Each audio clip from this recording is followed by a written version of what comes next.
Congratulations, YouTube. You did it. You wore me down and you sucked me back in. I have too many subscribers here just to walk away entirely, especially with no alternative that truly stacks up and so many copycat channels uploading my shows for me anyway. But we can't forget that THC's account here is on thin ice. And so the YouTube version of the show has to be prefaced with this little PSA, only to say that episodes that contain the kinds of themes that have been regularly banned on YouTube will not appear here. And even with that precaution, there's already enough in the archive to get us removed, so remember that the higher side chats could be banned or put in timeout again at any time. And I won't be able to tell you guys about it. So if you feel like it's been too long since you've heard from me here on this digital, dystopian, draconian, data mining monster of a police state seeking platform, your first step should be to check the highersidechats.com for the latest shows. All right. Enjoy.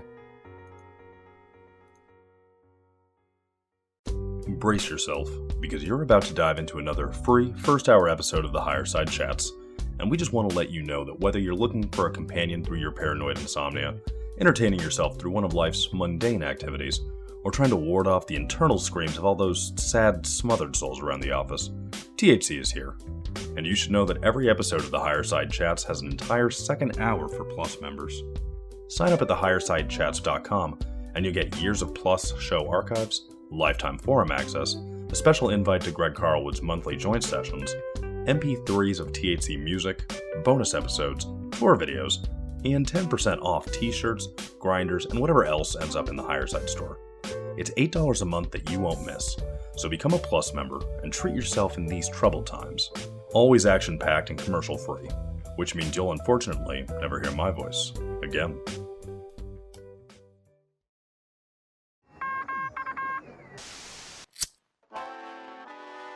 In the 1930s, President Franklin Delano Roosevelt addressed the nation through a series of radio broadcasts known as the Fireside Chats. His aim was to reassure the common man that our society would recover from its troubled times. Well, we're far from 1930, and I deal with a different kind of fire. For a new era of worldly frustration, we offer a fresh conversation. I'm Greg Carlwood, and these are the Higher Side Chats. Well, folks, another day, another deep dive into the things they don't want us to know, and the list is long. We've heard many researchers tell stories of suppressed technologies that defy the carefully crafted scientific box they want us to stay inside of, in the realms of anti-gravity, free energy, and medical devices that sound like miracle cures. We've heard about new models they never taught us in school, with things like ether physics, exotic properties of electricity and water, plasma dynamics, and orgone energy. And we know the forgotten history of alternative fuels like hemp, alcohol, and even water before the oil-only oligarchy made sure they got a decades-long monopoly selling us the only approved option. And something that has been mentioned by many previous guests when it comes to this sort of thing is what's most well known as Brown's gas, named after Yul Brown, who dedicated a lot of his life to it in the 1970s. It is a substance which has gone by many names as various people have stumbled across it or attempted to brand and monetize it. But beyond the labels and names, what we're talking about is a process that can be done to water to create a cold, negatively charged, and electrically expanded plasma form of it. Today, the man behind the wheel is the researcher and inventor George Wiseman, who has been working with Brown's gas since the 1980s. And has found practical applications for it that range from increased fuel efficiency, powering flame torches that are cool to the touch and cleaning up nuclear waste, to growing bigger plants, increasing the lifespan of pretty much anything, and supercharging our immune systems in a way that seems to make dozens of conditions just melt away. George has been an inventor most of his life, and a lot of his work on things from Brown's gas to free energy and fuel-saving technology can be found on his website, eagle-research.com, and I am psyched to get into it. The great Brown's gas guru, electrically expanded water expert, and inventor extraordinaire, George Wiseman, welcome to the Higher Side. Oh my goodness, what an introduction. Yeah, and I'm hardly knowing what to say after all that. You just pretty much synopsized most of my life. Well, man, it is really an honor and a pleasure. And I find this stuff to be super fascinating. Your work has been mentioned here many times, and I'm looking forward to talking to the man himself. I've heard so many of your interviews, and it is hard for them to not all start to sound the same when there's so much fundamental education to do on what this stuff really is. I tried to get us a little further downfield with that intro and the basics on the history of Brown's gas and the technical definition, but just to make sure everyone is on board in the interest of no child left behind, what more would you say about what Brown's gas is beyond that simple definition of being an electron-dense plasma state of water? Okay, we can get into my history a little bit because your introduction mentioned suppression. Sure. And I have a couple of stories about that. But to answer your question specifically, Brown's gas is the entire mixture of gases that evolves or is generated in an electrolyzer specifically designed to make Brown's gas. Michael Faraday, over 170 years ago now, developed an electrolyzer where you could just simply use electricity to split water into hydrogen and oxygen. And because of the way that they did it traditionally, all of those decades and decades, they separated the hydrogen out into one stream and the oxygen out into another stream with a membrane in between. And all science classes, my own science class, everybody does this to get pure hydrogen. And pure hydrogen is very, very good. There's a lot of good uses for it. But back in the early 1960s, a fellow by the name of William Rhodes, who was literally a rocket scientist, had over 100 patents to his name, and was an advisor to NASA up until he was 95 years old, and then his dementia caught up with him, and he died within a few years after that. I met him personally. He was an amazing man, and his research and mine, our research files were virtually identical. It was astonishing. He allowed me to copy his files. But what happened was he called it a single ducted gas. He developed for a particular application that he was involved in, he developed an electrolyzer that did not have a membrane in the middle. So the hydrogen and oxygen all came out the same hose. It turns out that there was an additional gas made that he wasn't aware of at the time. And I so wish he was still alive because he'd be fascinated with this. That we call the electrically expanded water. So essentially, you could think of the electrolyzer where it has a positive and a negative plate. They call it anode and cathode. And it builds an electron bridge across in the solution in the middle, the catalytic solution in the middle. And because of the way this bridge works with the anions and cations, it actually stuffs electricity into water. So a water molecule actually soaks up electrons like a sponge soaks up water until it becomes an electrically expanded form of water that is not water vapor or steam. It will not condense if you cool it. It's stable, but it's a plasma form of water. You've got 4 states of matter. You've got your solid, your liquid, your gas, and your plasma. And the plasma is a gas that has this extra, it's ionized. In this case, a negatively charged one, so it has extra electrons.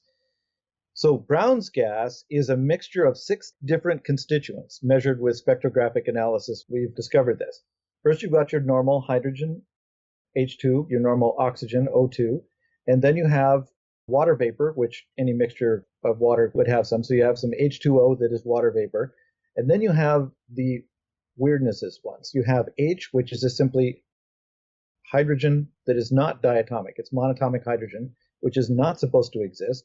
And you have O, again, oxygen, monatomic oxygen, which is not supposed to exist in a stable state.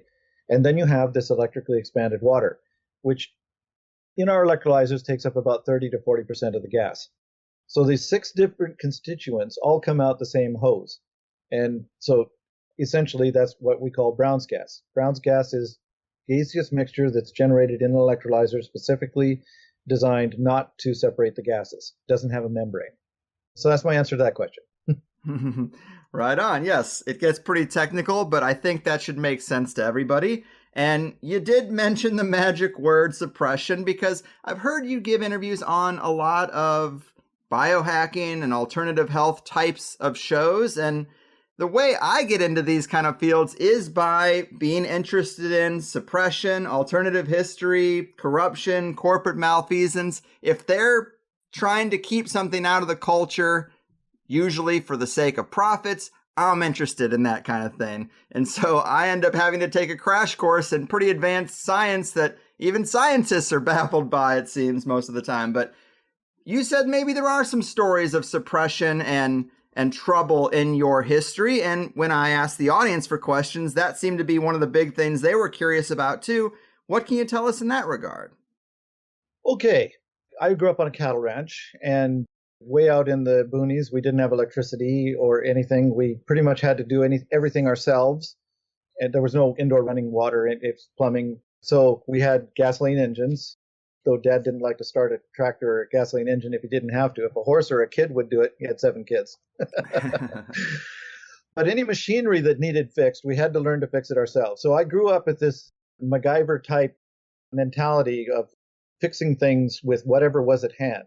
And I have quite a few stories about using baling wire and stuff to fix various things, but we can get into that at another time. The point is, I learned how things really work.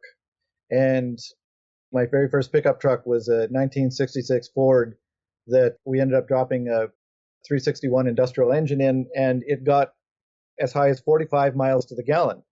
And I'm going to say accidentally, because I really didn't know that I was doing things that would increase the efficiency that much. I was just doing things that worked. And incidentally, my father would only allow us to fill up the fuel on our personal vehicles once a week, the fuel tank. So we had to be very frugal if we wanted to get anywhere and do anything very much. So I kind of fell into the fuel saving business, not knowing that that was a no-no from the powers that be that like to make lots of money from fuel oil and such. So starting in the early 70s, that's when I was working on the ranch and the various tractors and stuff. And it's astonishing how efficient tractors are. People don't know with their updraft carburetors and such like that. They were really efficient, but you'd never know that by miles per gallon on a road, because you don't take a tractor on the road and do miles per gallon. You go round and round and round in a hayfield. But you can only use 5 gallons of gas for a 100 horsepower engine in a whole day. So people didn't realize how efficient the technologies were out there where it wasn't causing any waves. So in any case, I decided to start a business after I left home and what have you, selling this. Well, I did research in fuel saving, and I became an automotive mechanic, and I did research on things like vapor carburetors. And this one particular manifestation that I was using, which was actually an adaptation of a technology developed by Mercedes, of Mercedes-Benz, over 100 years before that. Just in the late 1800s, early 1900s, they developed this vapor carburetor system that was never put on a vehicle. So a lot of the things I did as an inventor was go back in the early patents and find things and just bring them up into modern technology.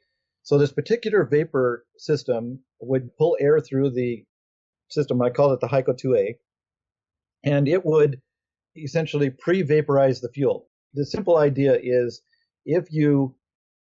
I keep having to go back and back. The idea of getting better fuel mileage has to do with only gasoline vapors burn. If you put any liquid gasoline into the engine, it's pretty much wasted. By the time it turns to vapor, mixes with air, it's already going out the exhaust. So to prevent fuel from going out the exhaust, they add even more fuel. And so that when the fuel vaporizes, it actually makes a mixture that's too rich to burn, and it quenches the fuel. And that's also why you get a lot of carbon buildup in the engines and things like that. You're actually putting as much fuel out the exhaust or more than you're burning in the engine for actual power. So to get the most efficiency, you simply pre-vaporize the fuel so that when the spark plug fires, the fuel vapors burn and then it's done. You have cool exhaust and very high efficiency. Okay. So the idea is to vaporize as much of the fuel as possible before the spark plug fires, and this evaporator system would do that. So a portion of the fuel would go through this evaporization system, so I wouldn't need as much of the liquid fuel the regular carburetor would put out to make the vapor that I needed for the engine to run. So I had 2 fuel systems going at the same time. I had this vapor fuel system and my carburation system, and as the engine vacuum would drop, in other words, go toward more atmospheric pressure, the regular carburation system would take over, and as the engine vacuum would rise, in other words, going with less engine load, the vapor system would take over more in this particular system. And I needed a way to shut off the regular carburetor in exact ratio to the vaporization system, else I'd be putting fuel in from 2 different fuel systems. And I developed something that I subsequently called the carburetor enhancer, and I would essentially putting a vacuum on the float bowl of the regular carburetor. And the more vacuum you put on the float bowl, the less fuel would go off into the engine.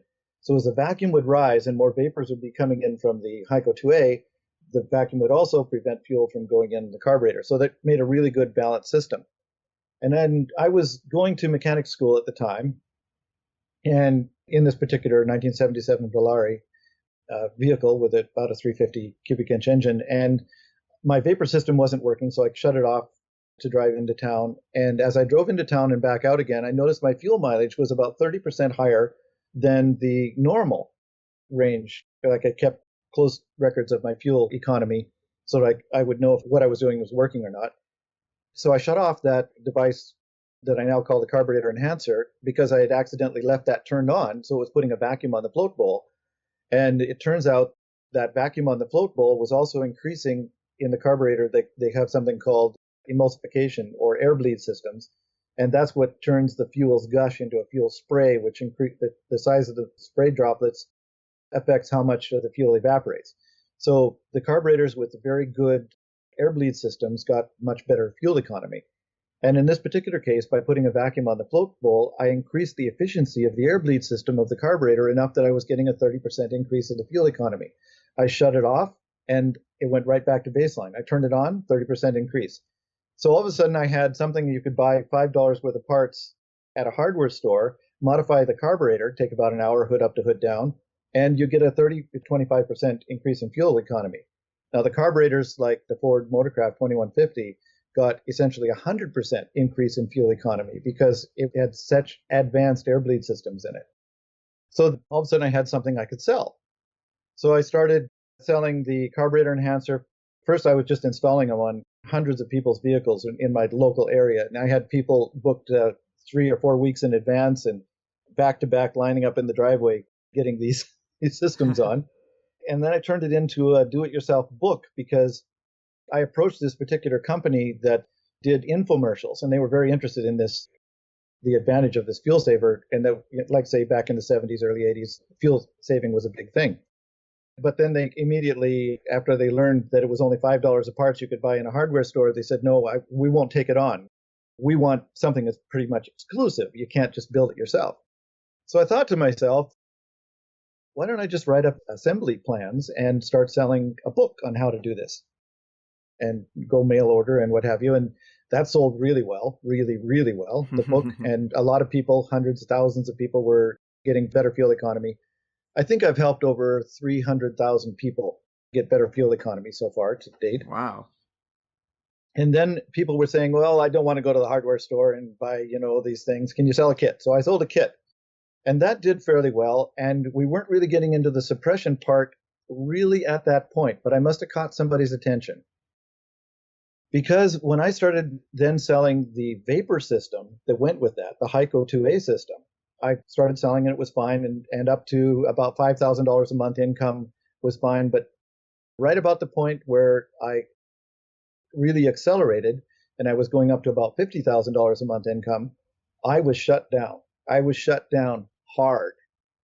And the first thing that they did was they simply shut off all of the deliveries in the United States and Canada. I'm a dual citizen. I was working in both countries and sending mail out in both countries. Live next to the border. Anyway, the point was I was away writing a book at the time, and my mailroom, the people I had filling the orders, if a customer reported back that they hadn't received their package, I would automatically just send out one because, 1 in 100 or so, a few a year would get lost. But it turned out that all of them, all packages of a certain size, were not getting delivered to the customers. So I came back from my sabbatical, having written another book, and discovered what was going on. So at this point, 2 times of sending out had been gone. And I'm a very poor businessman, so I didn't have a very high markup on these because I was trying to save people money. So at this particular point, I had to send out a third one. And in this third one, I insured every single package for 3 times the value of what was in the package. And you could do that back in those days. Nowadays, they don't allow you to do that. And then a month later, when they still weren't getting it, everybody who had bought one still wasn't getting one. I went to my post office with this fistful of insurance receipts I tried to submit them and said, oh, no, you have to be 90 days. It has to be 90 days not delivered before you can submit the thing. So I waited the 90 days and I went to submit them. And what they did was they send a letter out to everybody asking, did you actually receive this package, before they would pay me my insurance. Every single one of those third one that I had insured was then delivered to the person 3 days before they received the letter saying, did you receive the package? Interesting. How about that? But I was out of business. At that point, I was out of business. It took me years to get back. But when I came back, they started doing some other interesting things. Like in Canada, they have a program called CBC, and on CBC, they have a show called Marketplace. And Marketplace, it looks at frauds and things like that. And because I was selling a fuel saver, I was on the list that they were checking out to check out for frauds. Well, they did report on 5 fuel savers that didn't work. Mine was not one of the ones that they reported on, because my fuel saver did work. And when they tested it, it did work. So they essentially put on a program that told everybody that fuel savers don't work and gave these 5 examples. And it pretty much made my Canadian sales drop off to nothing almost overnight, because people assumed that no fuel savers worked, even though my fuel saver was not on the list. So that's one way that suppression happens. But I was also investigated 7 times by various government agencies, by the State Attorney General of Idaho, by Canadian Consumer and Corporate Affairs, by a whole bunch of different entities investigated my business 7 different times. Every single time there was no issue with the business because I had 0 customer complaints. Not one single customer they could find would testify against me. In fact, it's funny. There was a guy in Washington State that I met at one time during one of my trips out, and he said, George, I want to be a distributor. He said, I bought your fuel saver knowing that it wouldn't work. I tested it on my car, and it worked better than I ever could imagine. He said, I bought it specifically because I was going to sue you. All right. He said, but I can't sue you. It works. So I'd like to be a distributor. Wow. Well, that does make me think of a recent guest I had, a friend of mine really, who made the point that, yes, there is suppression when it comes to alternative fuels, energy, and medicine, but there's also a lot of bullshit too. And because of his history in the venture capital space, he knows people who say they have investigated so much of this and they always find the results to be oversold or it's not scalable, et cetera, because there are independent angel investors out there and now even Dogecoin millionaires. But really, these people with deep pockets who would gladly fund some of these projects, why is there such a problem connecting inventors in the alternative space with these investors? That is a really good question. And speaking from the inventor side, I've had several different investors approach me, and it turned out there was only one angel that really came through and did things. I had a person one time, I lived out in the country, who flew in this case it was British Columbia, Canada, to a local large town, rented a limo to come out to my little farm, and dripping with diamonds, this particular person, and interviewed me and what have you, and went away, and I never heard from her again. I am not exactly sure why or what the situation was, but there were people who came and looked things over, and maybe I was, a goat farmer and not being very impressive. They decided my technology wasn't worth anything because I didn't have the face for it. I clean up nice, by the way. If you've probably seen some videos that showed me in, But anyway, there was one investor eventually that brought me onto his mine site in Galloway in British Columbia and said, I will pay for all your expenses, give you a place to live. In fact, they even had a maid cleaning up the house that I was living in. He said, all you have to do is work in this space and develop this technology.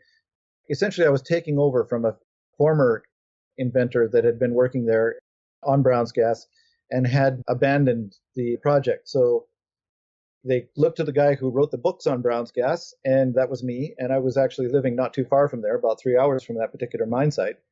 So it was a slam dunk to go over. And at that point, I had become divorced from my wife, and I'd lost my little farm, and I was kind of open. So it worked out really well. I went on to this mine site, and I worked about 16 hours a day in this little laboratory. And what he wanted was Brown's gas to treat ore. That's what the mine site was about. And I did that, and it worked really, really well. For example, a copper ore, you can increase 3 times the amount of copper you got from the same ore if you cooked it with the Brown's gas. It was phenomenal.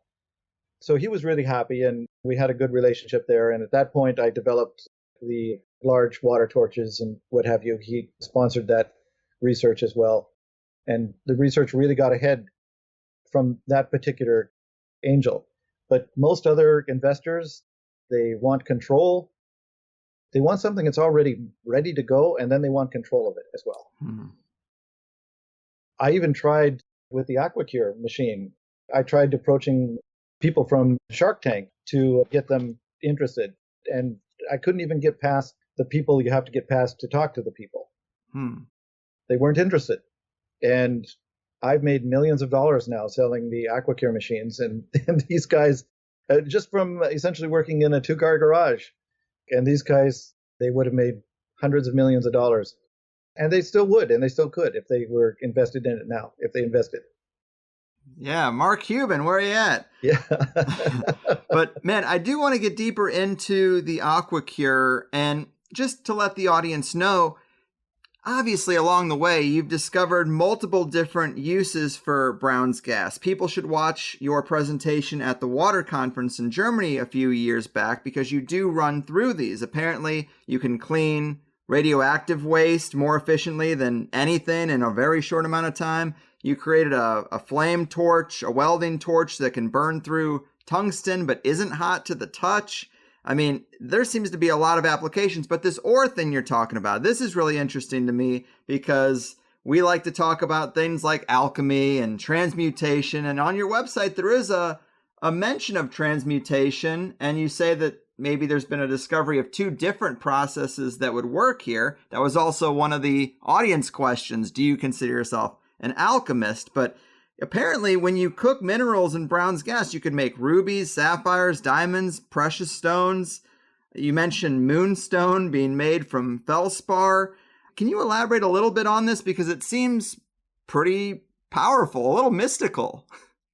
I'll start with not diamonds. It burns diamonds. Diamonds are carbon, and the Brown's gas, one of the reasons it works in fuel saving so well is that it increases the combustion efficiency of carbon-based fuels by being a catalyst that lowers the endothermic energy necessary to break apart the carbon bonds. And so it does that really efficiently with diamonds. So it doesn't melt diamonds or make diamonds, it burns diamonds. So if anybody has a wedding ring that they don't want anymore, they can get rid of that diamond.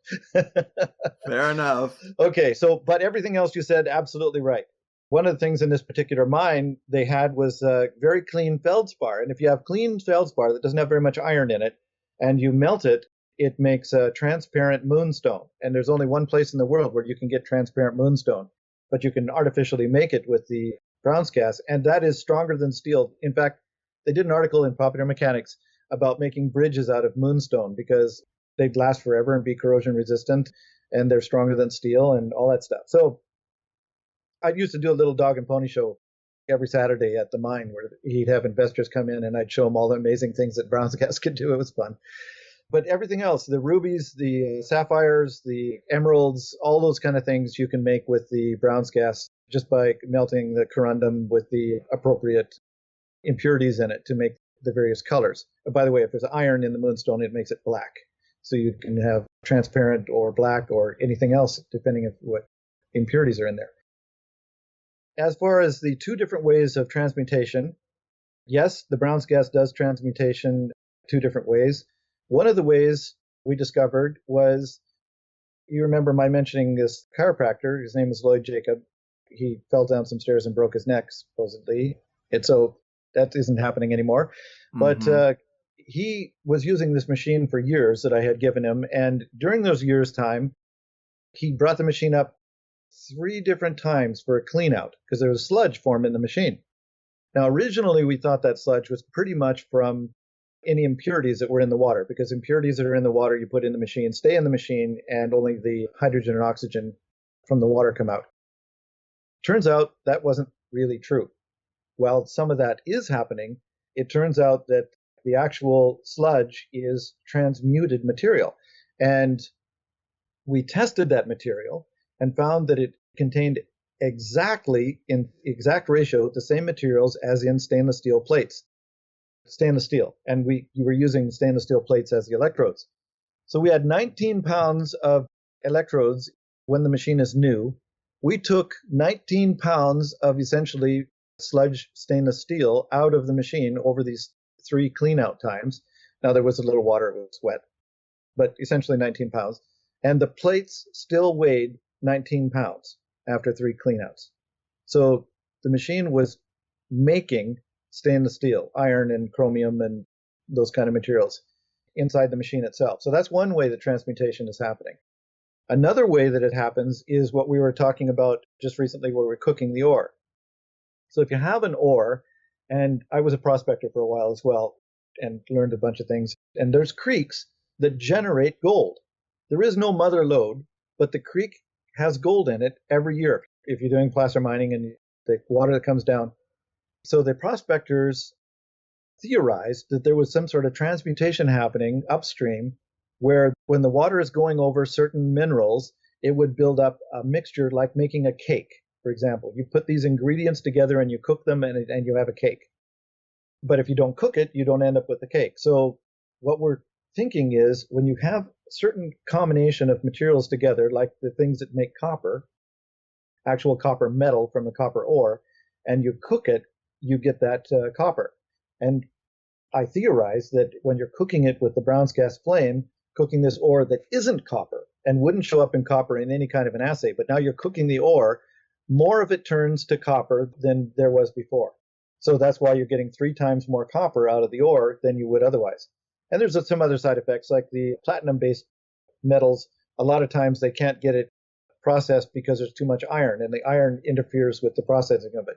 Whereas when you cook it with the Brown's gas, you cook the iron off, and then you can process the ore and get more of the platinum-based metals. There are lots of different ways that you could use the flame to make a higher quality ore and get more metal out of it. So that's the kind of things we were talking about with the transmutation. Oh, then there's this third thing. Sorry, I forgot about this one. There was a fellow by the name of Joseph Bender and Norman Wooten who were working together. I think his company was called Rainfresh back in the day. I haven't heard from him in quite a while. But they called me up one day and they said, we made new water, and new water is where you collect the condensation from the flame. So the hydrogen and oxygen of the Brown's gas is turning back into water, and we call that new water. There's various reasons we call it new water, but you collect that condensation and they put it in a bottle. And the bottle was sitting next to another bottle, which was the same size and shape, because it was a minerals bottle. I don't know if they still do it, where it had 50 different minerals. You put it in a cup and you drink that down to get your vitamins and minerals kind of thing. So these 2 bottles were sitting on a shelf, and the sunlight was shining through the full bottle, mineralized bottle, and in the shadow of that bottle was the bottle of new water. And they noticed that there was a sludge forming in that new water. And that doesn't make any sense at all, because there's nothing in that bottle but H2O. And they tested that sludge. It ended up being about 10 ounces, as I understand, which was really significant amount of sludge.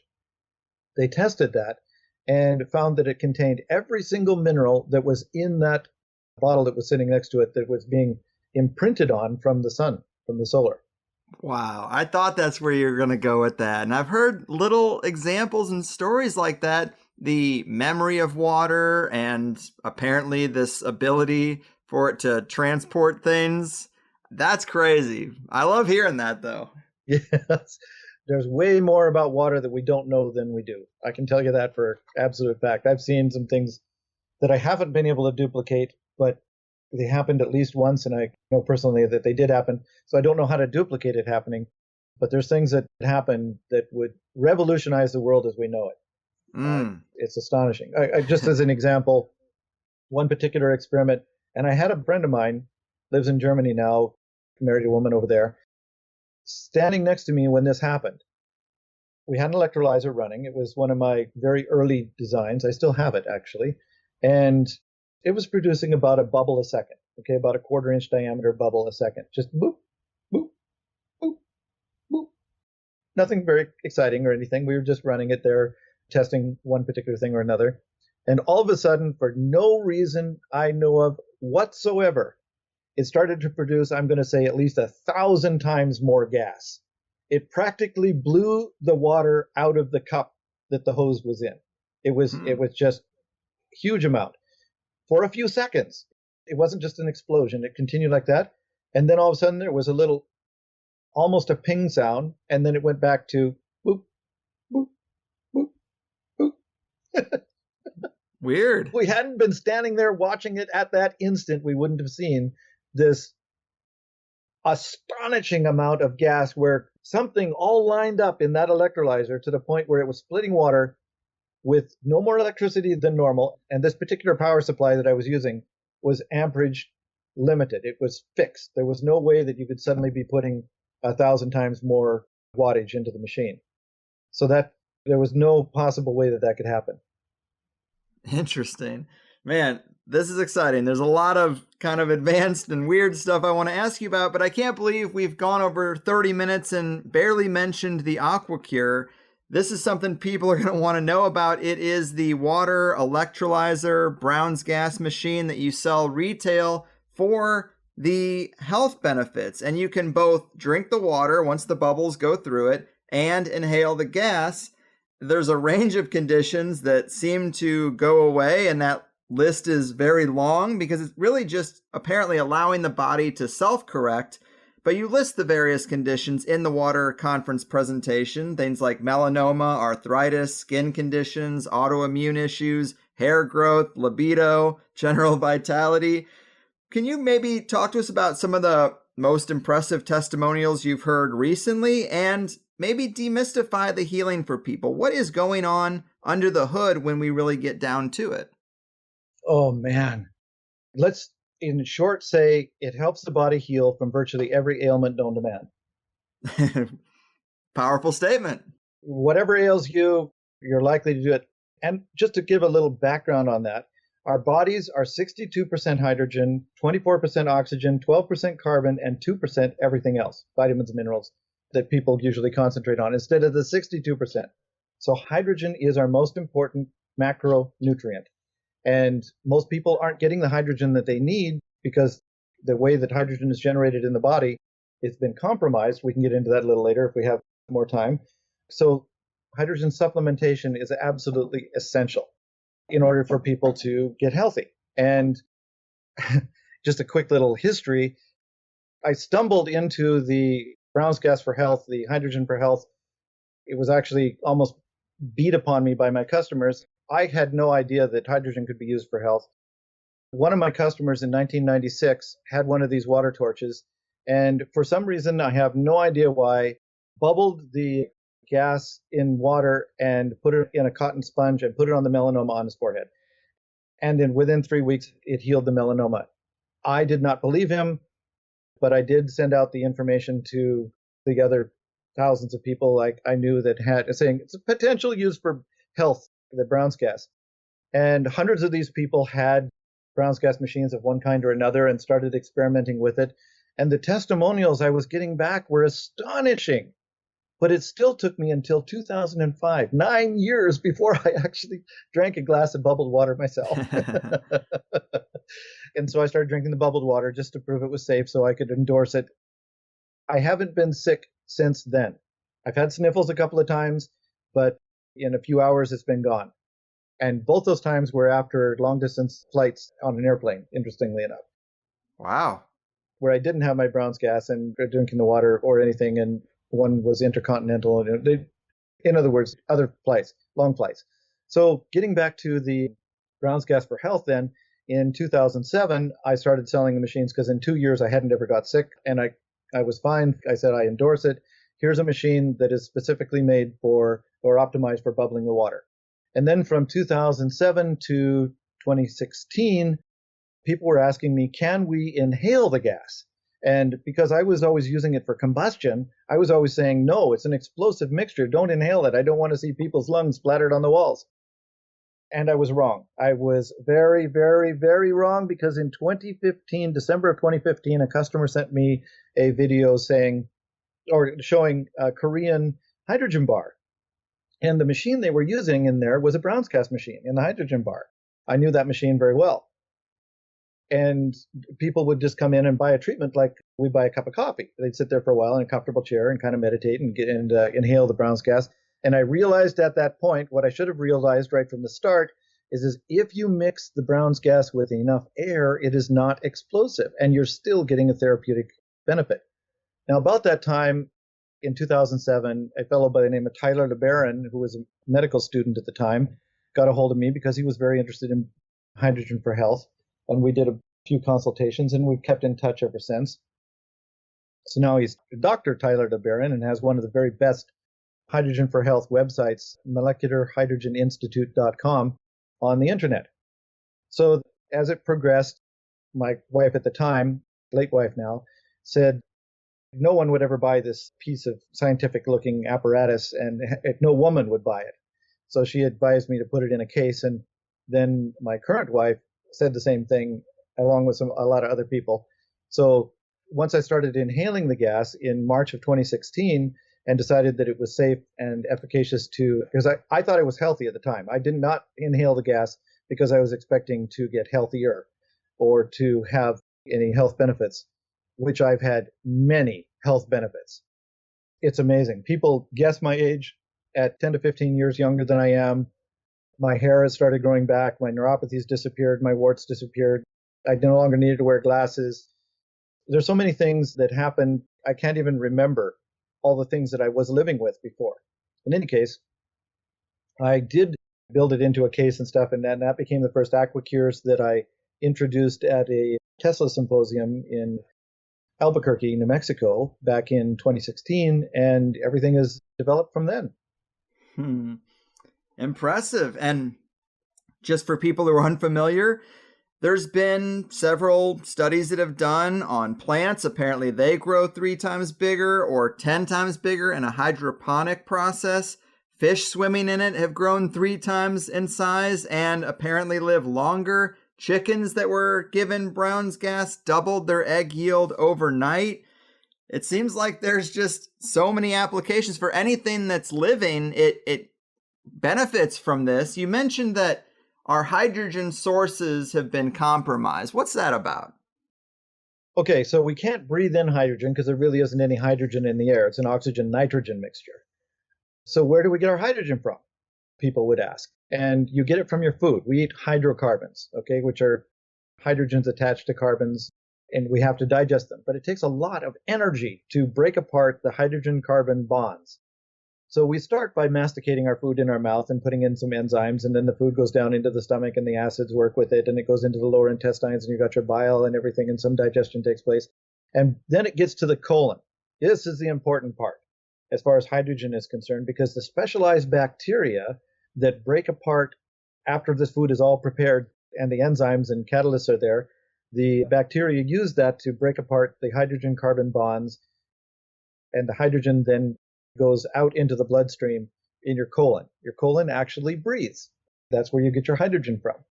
And if you have stinky gas coming out to your rectum, that's methane, and that means the hydrogen breaking hasn't been very complete. You've got your 4 hydrogen attached to a carbon, and that makes the methane gas coming out. When it breaks down entirely, the gas that comes out your backside, if it hasn't gone through your colon, is actually not smelly. It's hydrogen gas coming out of you. So that's how you get your hydrogen normally. Now, what happens is virtually everything that we use in our modern technology kills those bacteria. The glyphosate in the artificial sweeteners, all these different chemicals, and antibiotics.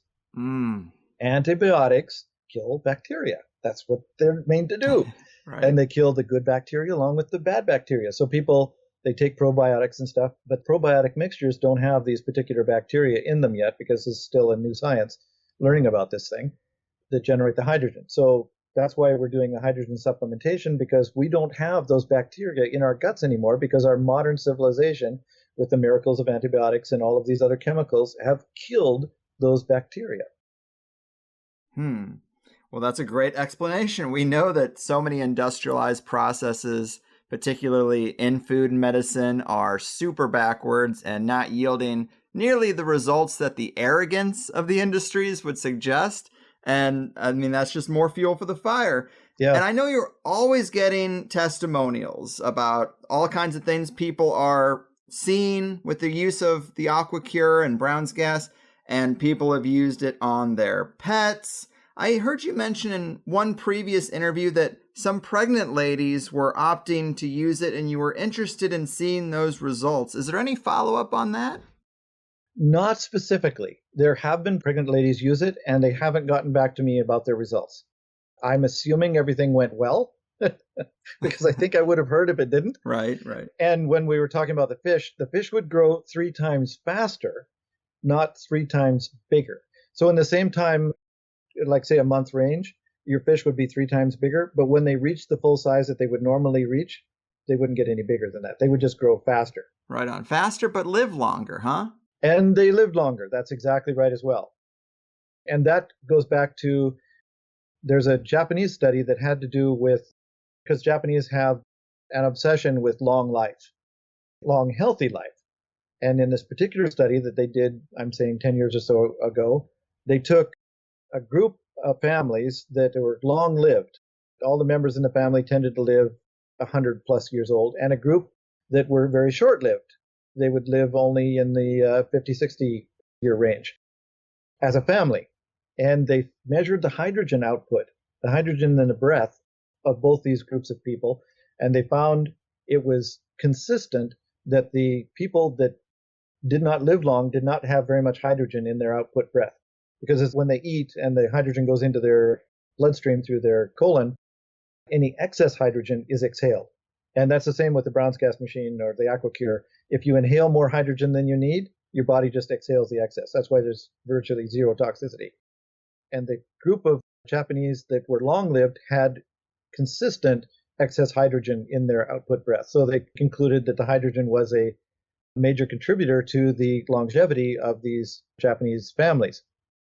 Follow that up with several mouse studies that showed that a 30 to 50% increase in the lifespan of a mouse, because humans, of course, were living over 100 years old, theoretically, at least 80. I think the median age is 80 or 82 right now. Mm-hmm. So it takes a long time to learn if you're inhaling hydrogen. I've only been inhaling hydrogen since March of 2016, so however long it is at that time. And I started when I was near 60 years old. So it'll be tough to know how much longer my life would have been. And it would be very interesting to know if people, young people, would be inhaling this right from the start, how long their lives would be. But the mouse study showed a 30 to 50% life extension. And there was one particular rat study that was doubling its lifespan. And they killed the rats because the experiment was over with, and they were using the hydrogen to do some other medical things for heart conditions and things like that. They weren't actually measuring lifespan, but the rats weren't dying.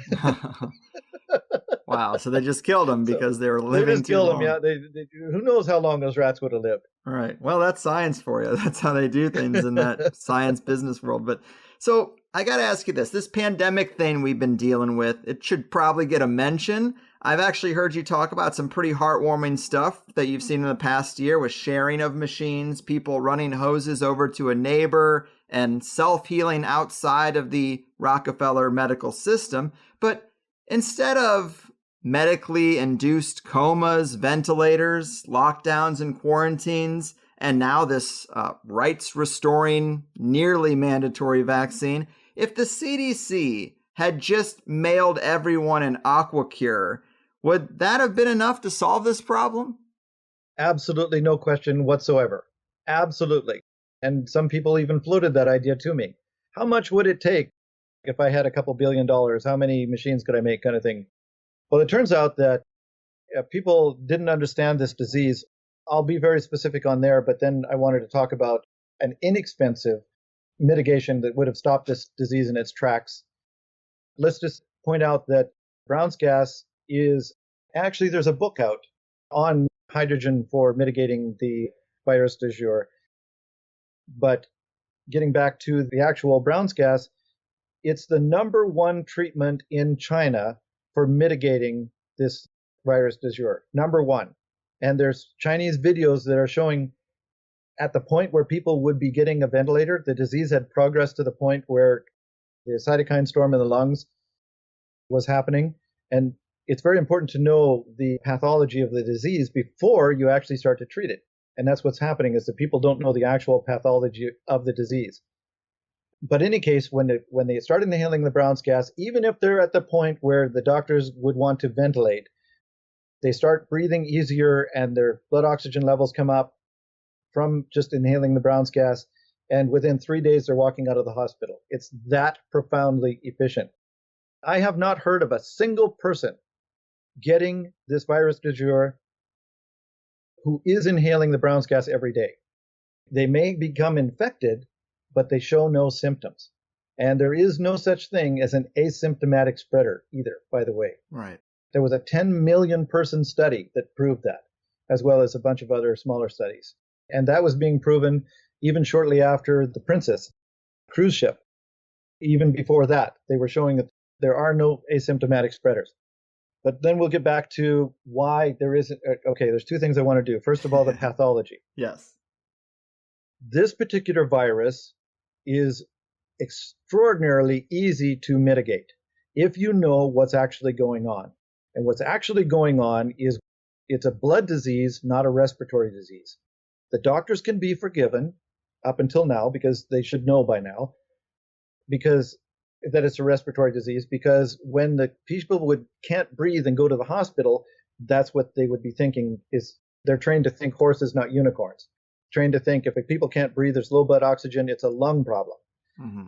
They're not used to having a blood problem. Now, doctors that were used to blood problems, like cancer of the blood and stuff like that, where the blood doesn't carry oxygen very well, they started to think of this other thing that could possibly be. And so what happens is the virus gets into the red blood cells and kicks out the iron. There's no iron in the red blood cells. The red blood cells can't carry oxygen.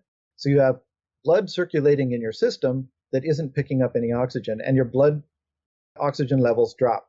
And that's the very first symptom of this virus du jour.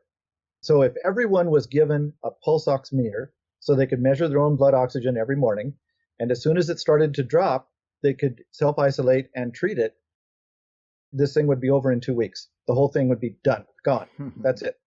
So that's the easy thing. Now, getting back to the actual pathology, virtually every symptom of this virus du jour is caused by low blood oxygen, the kidney failures, the blood clots, all the kind of things that are happening. So as soon as you can get the blood oxygen level back up. So what would happen with these normal treatments that really work, that don't require a vaccine, is it would get the virus kicked out of the red blood cell. And the way to do that is to put a bunch of zinc into the red blood cells. But you can't put the zinc into the red blood cells without something called an ionophore. And an example of the ionophores is hydroxychloroquine.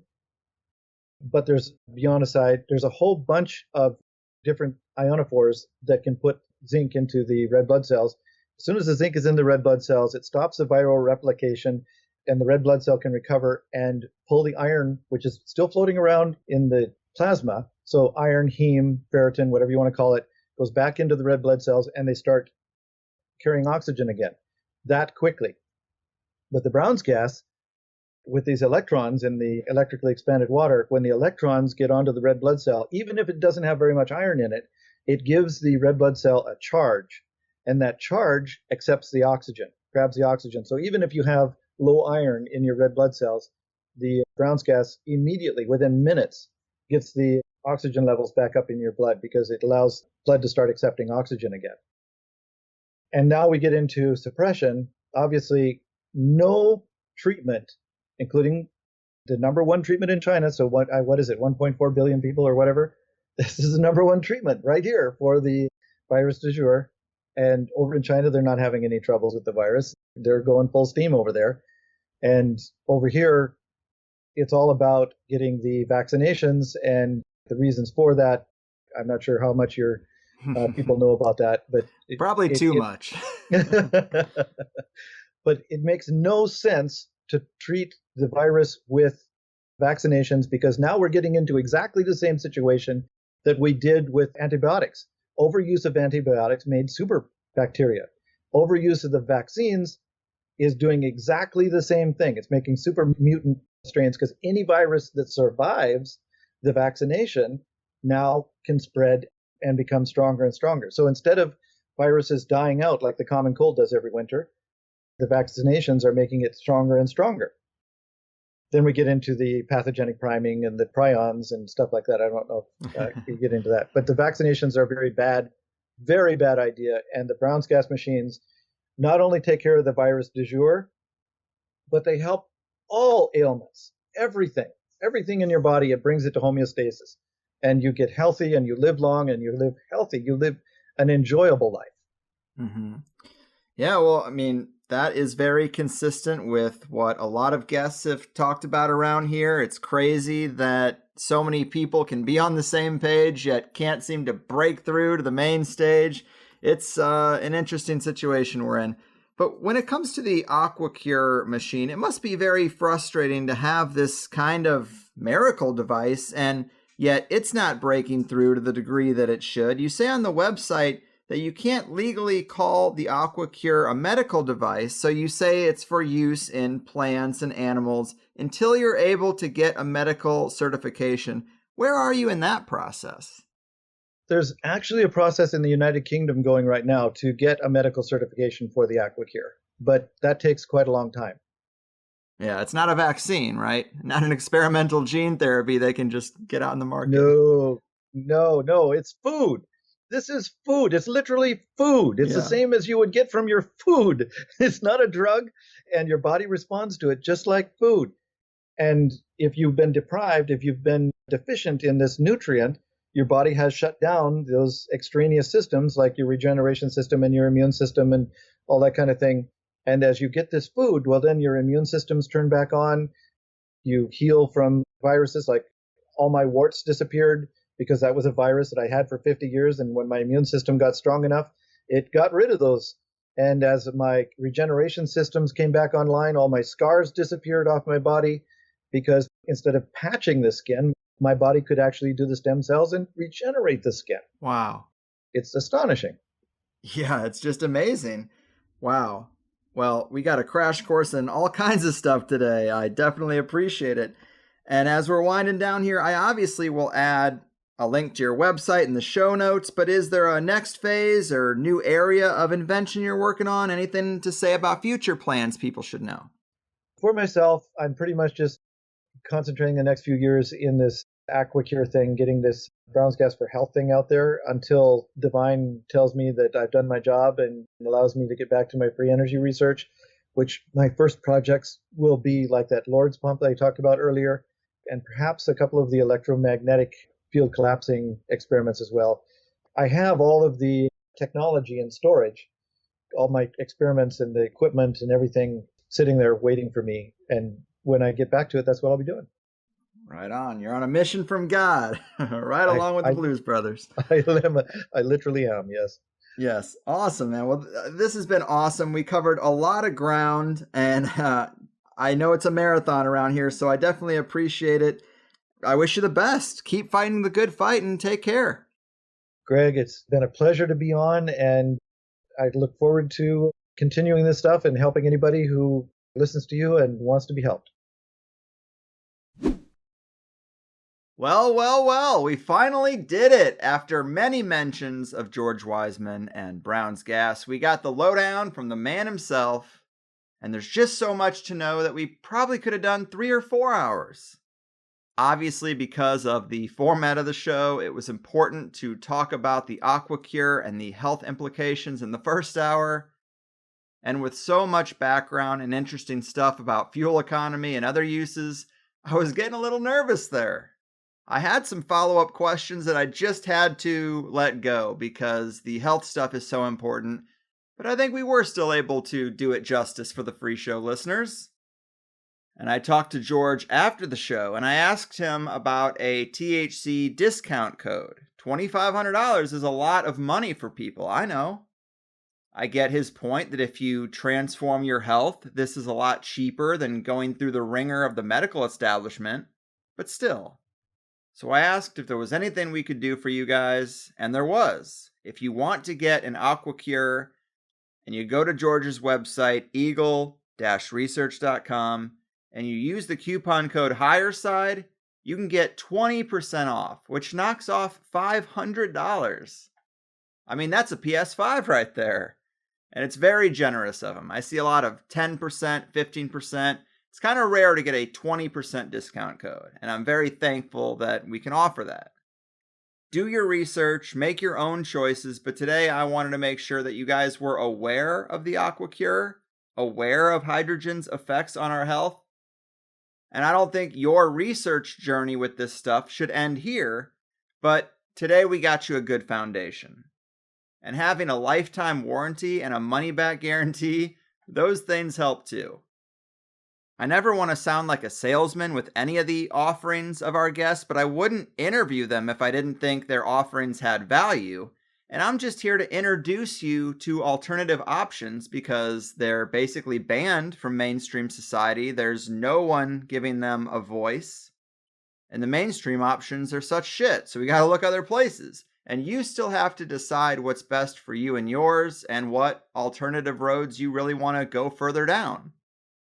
Believe me, I know as well as anyone, it's very difficult to do justice to fully exploring all the roads THC could get you started on. And I don't have kids or a job. But you can find all sorts of new studies and biohacking advocates talking about monatomic hydrogen.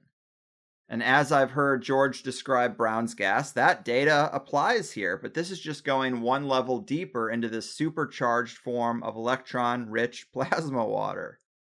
When you think about a lot of our problems being from chronic dehydration, it's a little bit of wordplay, but it clicks for me that the hydrogen content in our food is not at the levels it used to be, that glyphosate and other additives and preservatives are hurting our intake. That makes sense to me too. I think many of us know that we're kind of shoehorned into supplementing because we don't have the dedication or even access to 100% organic, grass-fed, industrialization-free foods. And AquaCure is kind of a version of that supplementation.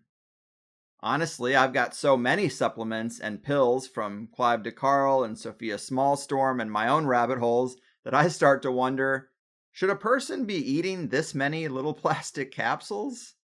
Starting to feel like a lot. But either way, it's not too much fun either. So maybe with an AquaCure, I can kick the allergies entirely. Maybe it could help my aging 15-year-old dog, or my aging parents, or help a buddy's eczema. I guess for me, when I think about the range of people in my inner circle that I might be able to help with the machine, the cost starts to come down in my mind a lot. Do you have 4 friends or family members that have a condition mentioned today? Is it worth $500 per person to put them back in optimal health? I don't know, but big thanks to Plus people as well, and our old pal Shamangineer for adding some great questions to the show today. That makes up a big part of the Plus show, and I think we at least touched on everything that was brought up in the forum.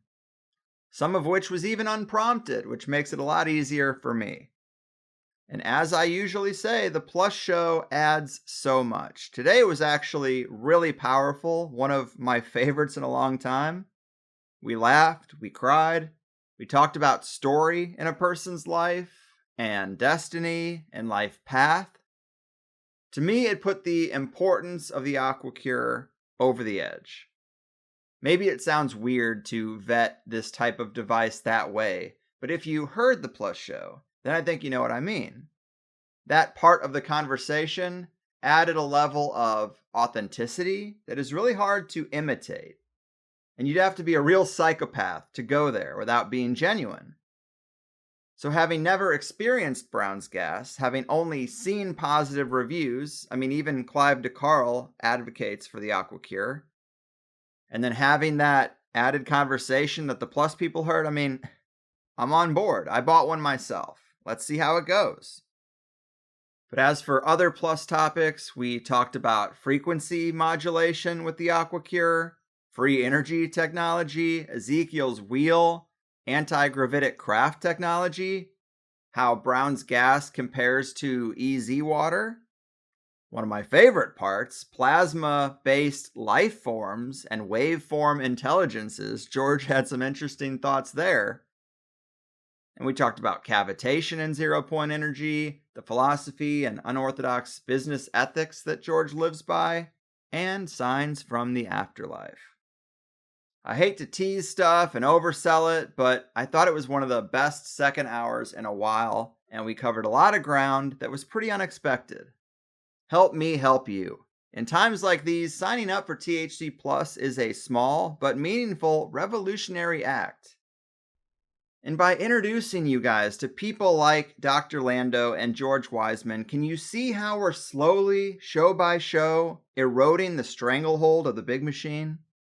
We're breaking the paradigm and cutting into their market share, damn near monopoly really, on health and wellness and the information that's allowed to get out and where our money goes.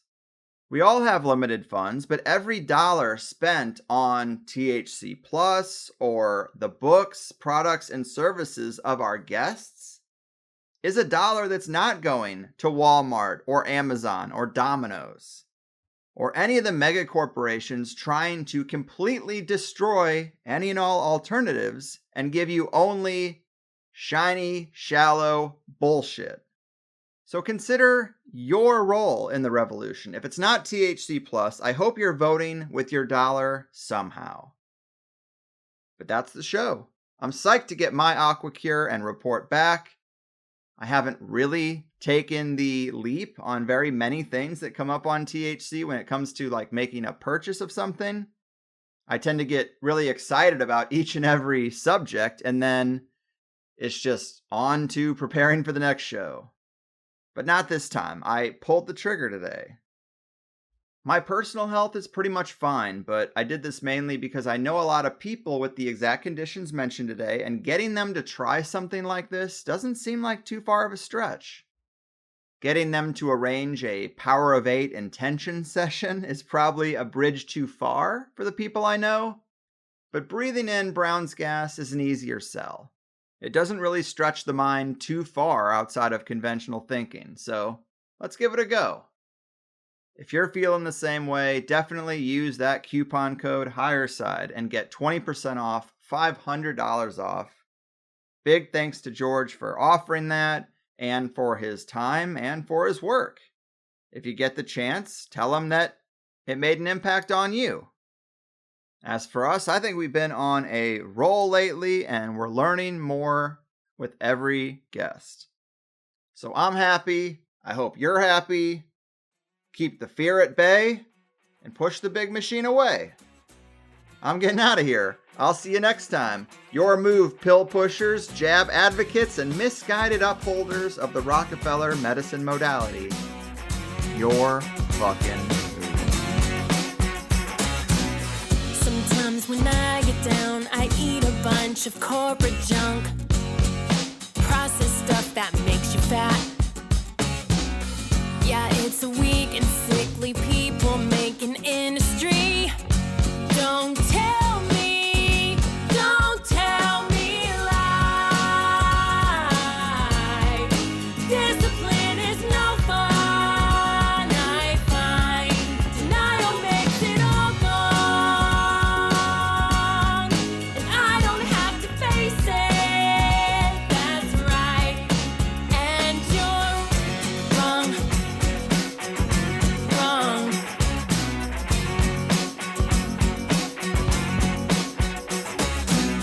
Got an addiction to the digital technology, and every now and then I try to quit and leave it